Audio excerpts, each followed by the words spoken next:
Assalamualaikum warahmatullahi wabarakatuh.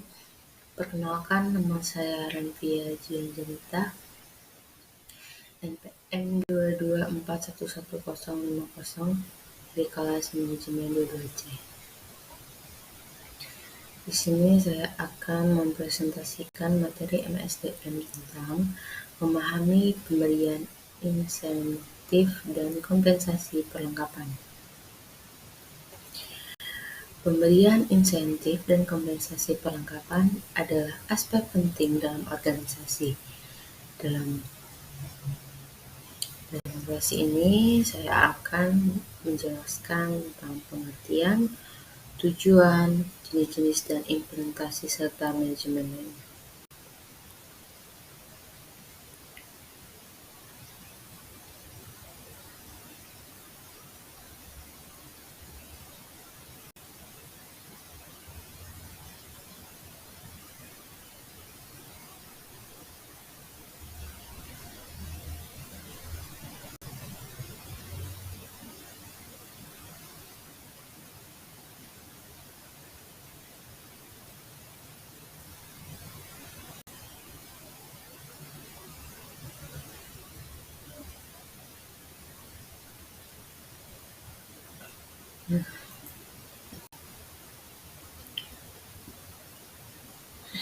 Baik,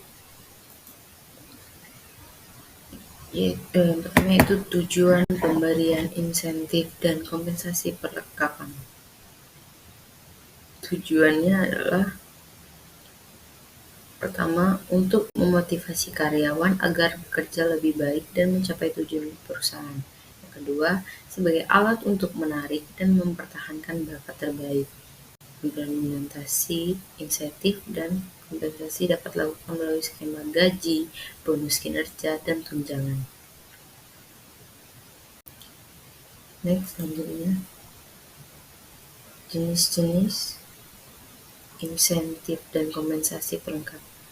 Nah, seperti yang saya bilang tadi, jenis-jenisnya meliputi skema gaji, bonus kinerja, dan tunjangan. Nah, di sini ada ya seperti tunjangan kesehatan, bonus kinerja, dan opsi saham. Yang selanjutnya, pentingnya insentif dan kompensasi perlengkapan dalam organisasi. Penting karena untuk memastikan bahwa skema insentif menciptakan keadilan internal dan eksternal serta sesuai dengan tujuan strategis perusahaan. Selanjutnya,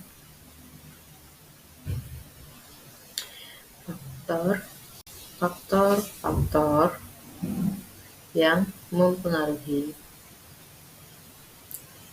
efektivitas insentif dan kompensasi perusahaan pelengkap.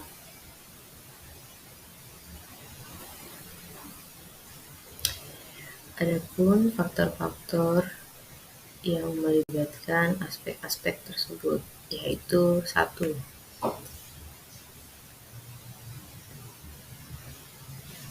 Keterkaitan dengan kinerja. Kompensasi harus terkait langsung dengan pencapaian tujuan kinerja dan hasil yang diinginkan. Ini memotivasi karyawan untuk mencapai hasil yang lebih baik.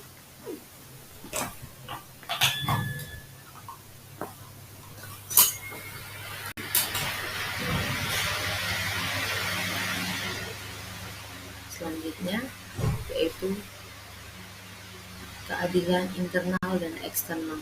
Pemberian insentif harus dianggap adil oleh karyawan internal, memastikan bahwa perbedaan dalam kompensasi tercermin dan perbedaan dalam kontribusi dan kinerja.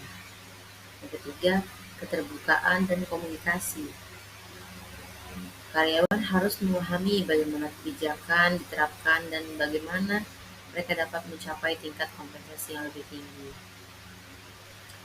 Selanjutnya, fleksibilitas untuk mengakomodasi perubahan dalam kebijakan perusahaan atau perubahan kondisi ekonomi. Yang kelima yaitu kepemimpinan dan budaya organisasi. Budaya yang mendukung prestasi dan pengakuan akan meningkatkan efektivitas insentif. insentif. Yang keenam, analisis pasar dan industri. Perusahaan perlu memantau tren kompensasi di pasar dan industri mereka untuk memastikan bahwa tingkat kompensasi mereka tetap kompetitif. Ketujuh, evaluasi kinerja yang jelas. Harus jelas karena dapat mengarahkan usaha mereka untuk mencapai tujuan perusahaan. Yang ke-8, keseimbangan antara kompensasi finansial dan non-finansial. Selain insentif finansial, perusahaan juga perlu mempertimbangkan aspek non-finansial seperti pengembangan karir, pengakuan, dan kepuasan pekerjaan. Yang ke-9 yaitu ketidakpastian ekonomi. Faktor eksternalnya seperti ketidakpastian ekonomi dapat mempengaruhi keefektifan insentif dan kompensasi sistem. Ini perlu dapat menyesuaikan diri dengan perubahan kondisi ekonomi. Dan yang ke-10 yaitu partisipasi karyawan. Next, selanjutnya implementasi dan manajemen insentif dan kompensasi pelengkap. Mengungkapkan strategis dan praktis terbaik dalam menerapkan dan mengelola insentif dan kompensasi pelengkap. Next, selanjutnya tips untuk memahami dan mengelola pemberian insentif dan kompensasi pelengkap. Memberikan tips klasik untuk memahami, merancang, dan mengelola program insentif dan kompensasi pelengkap yang efektif. Tips baik.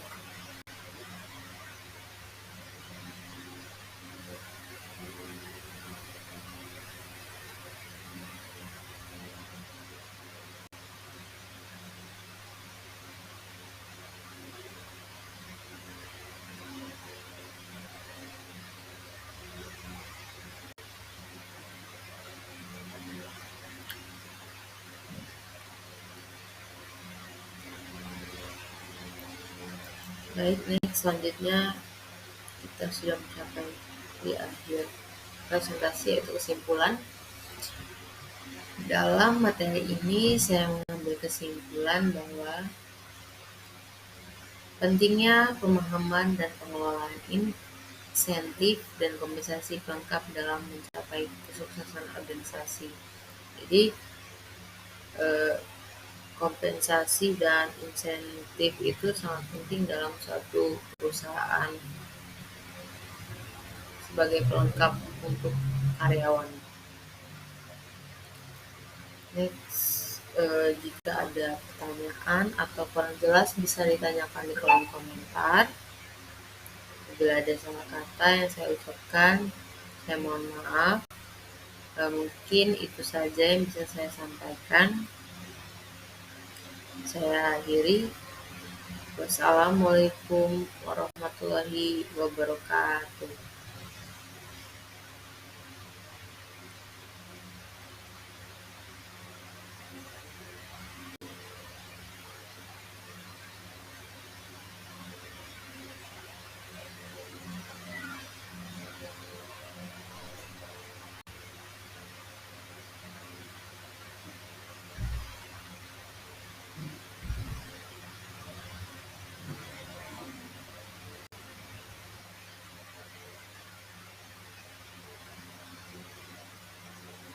Assalamualaikum warahmatullahi wabarakatuh.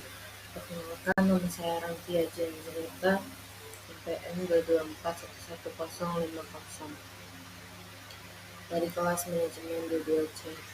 Di sini saya akan mempresentasikan materi tentang memahami fungsi motivasi dan implikasinya dalam kepuasan kerja.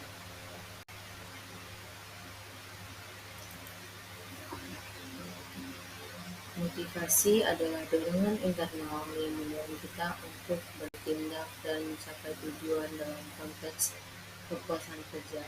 Motivasi sangat penting karena dapat meningkatkan kinerja dan produktivitas.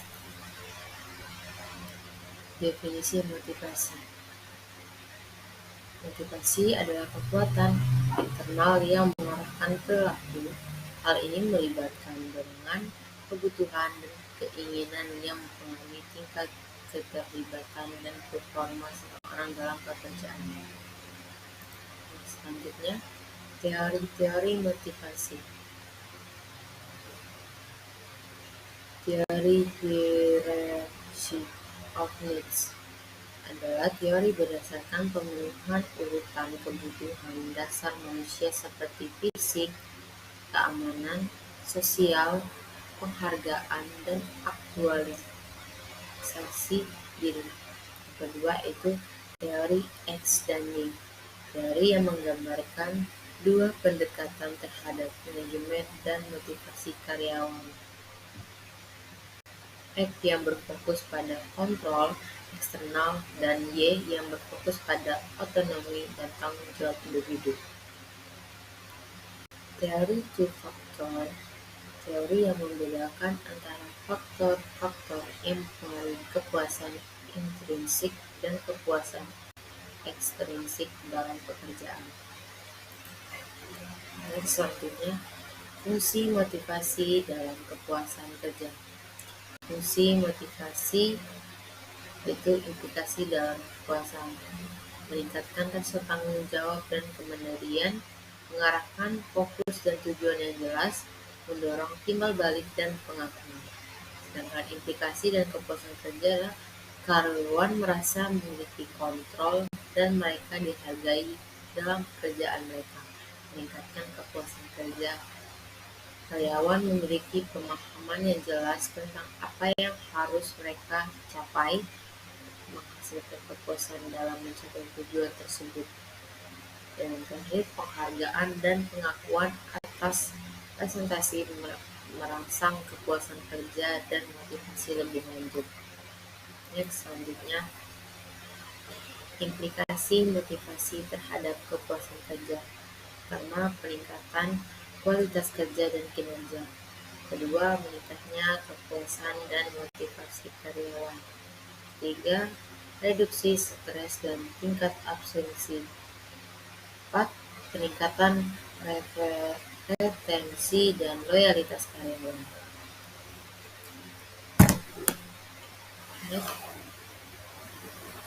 Selanjutnya, strategi meningkatkan motivasi. Yang pertama, penyediaan waktu luang. Karyawan dapat menggunakan waktu luang untuk mengejar minat pribadi dan mengembangkan keterampilan baru. Kedua, penyediaan pelatihan dan pengembangan, membantu karyawan memperoleh keterampilan yang diperlukan untuk mengatasi tuntutan pekerjaan yang lebih menantang. Yang ketiga, pemberian feedback dan pengakuan, memberikan umpan balik konstruktif dan pengakuan atas prestasi karyawan. Selanjutnya, tantangan dalam mengimplementasikan motivasi dalam kepuasan kerja. Yang pertama, kurangnya rasa kepemilikan. Tantangan dalam membuat karyawan merasa memiliki pekerjaan dan bertanggung jawab terhadap kinerja mereka.